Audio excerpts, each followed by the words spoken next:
Today I'll be comparing and contrasting the way mirrors and reflections are used in both Psycho and Dress to Kill. Psycho was released in 1960, directed by Alfred Hitchcock. The film stars Anthony Perkins, Vera Miles, and Janet Leigh. It tells the story of Marion Crane, a woman who steals money from her job in Phoenix and flees to California, staying the night at the Bates Motel.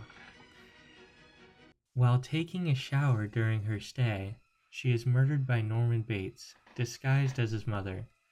We later find out that Norman is his mother, a fact discovered by Lila Crane and Samuel Loomis after their investigations.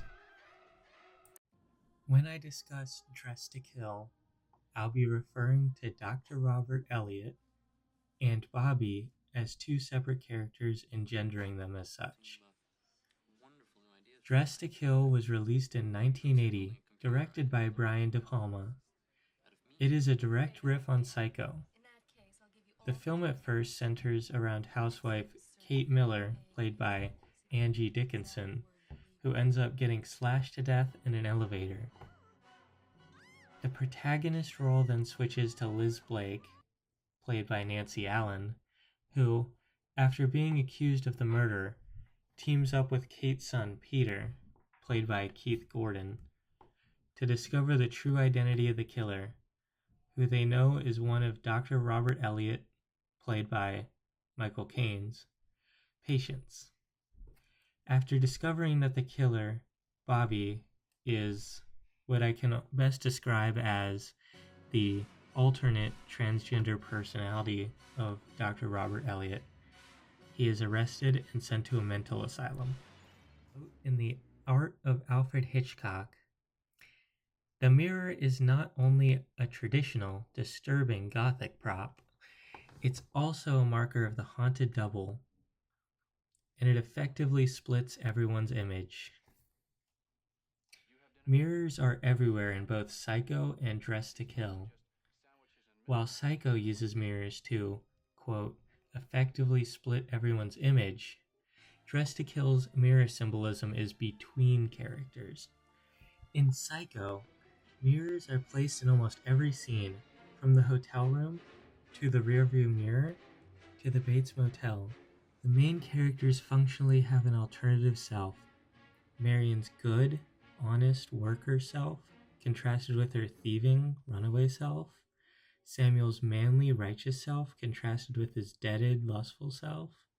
And most important of all, Norman's timid but polite self, contrasted with his murderous mother personality. We see Marion reflected in mirrors constantly throughout the film, but mostly in the Bates Motel. This is where her two sides are fighting it out. Does she return the money and be the good, honest self? Or does she stay on the run and be the thieving, dishonest self? These mirrors represent not just Norman's, but every character's darker side. While Dress to Kill employs several mirrors, both physical and metaphorical, these mirrors often show reflections between characters instead of splitting everyone's image individually. In this scene, split once by a split screen effect, then split again by mirrors located in the shot, we see Liz and Elliot both watching the same TV program about a transgender woman. Later we learn that this scene was foreshadowing Elliot's Bobby side, but it also gives us another revelation. Bobby is the mirror reflection of Liz. Liz and Bobby share many attributes: their hair color, their female identity, and even the color of their clothing.